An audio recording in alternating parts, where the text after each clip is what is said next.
Perek Bet. Eila tola hashamayim ba'aretz v'hi bar'am v'yoda sod Hashem Elokim eretz hashamayim. These are the generations, or the stories of Shemayim and Aretz, the day that God created heaven and earth. What we see here in Perek Bet is that we have a new introduction to the creation story. Perek Bet, really, this new story begins in Pasuk Daled, while the first three psukim, Aleph through Gimel, are really part of the previous section, the first account of creation. And now we have a new account of creation focusing, we'll see, on man and his role. All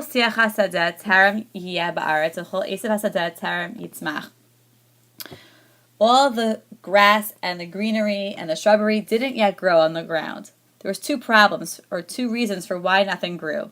Reason one, Kilohim tir Hashem Elokim al aretz. The first reason is because Hashem did not bring any dew. There was no moisture, nothing to irrigate and to water the ground.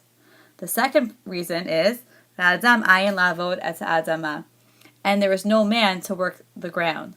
So the two reasons why there's no vegetation is because there's no rain and there's no man. Pasuk Vav. Now we have two solutions to our problem. Pasuk Vav explains, God now finally brings this rain, this water from underneath the ground, actually, some sort of spring that comes from the ground to water the fields.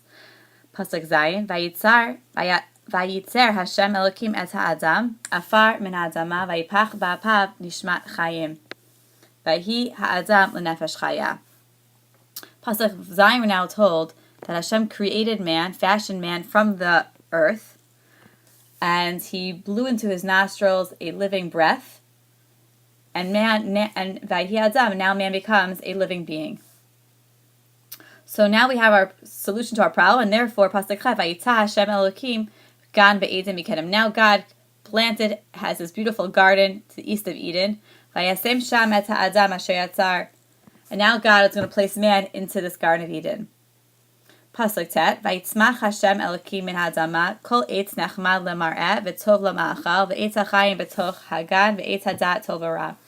Now we're describing what God does inside the garden. And God now fashions and creates trees, but two trees in particular. The eitz ha'chayim, the tree of life, in the center of the garden, and the tree of knowledge of good and evil, also in the garden. And obviously, Pasuk Tet is going to be foreshadowing for us the sin story found in Pasuk and Perek Gimel.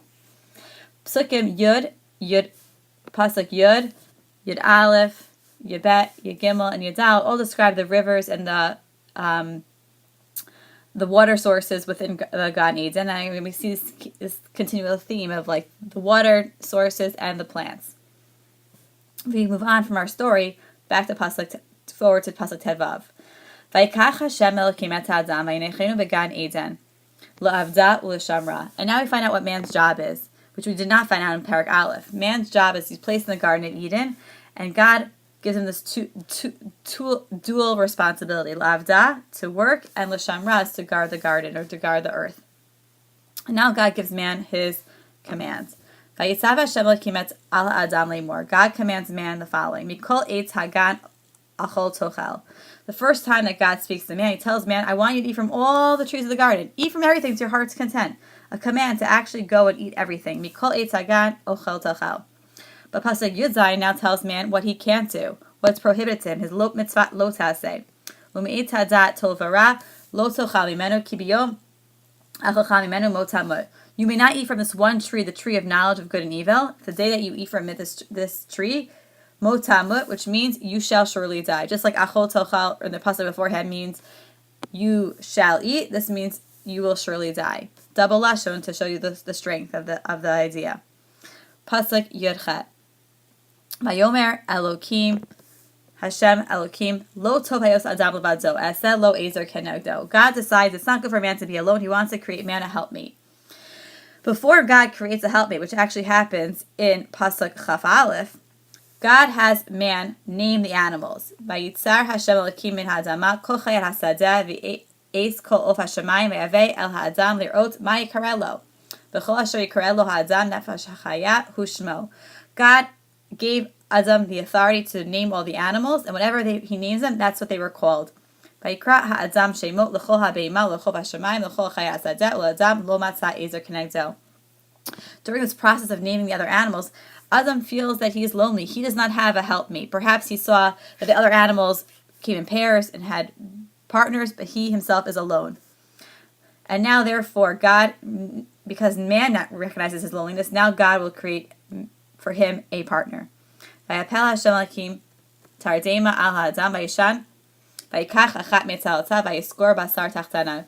does his first surgery, puts Adam to sleep, and he takes from his rib or from his side. God fashions and builds from this part of man Leisha, Adam, and he brings her to man. Vayomer Adam, Zod hapam etzem me'atzamai, ubasar v'visari, l'zot yikarei isha, ki me'ish lukacha zot. Now Adam, same like he did earlier, he names this new creature. This time he names her Isha because she came from a man. Ki me'ish, because from him, from a man, she was created from.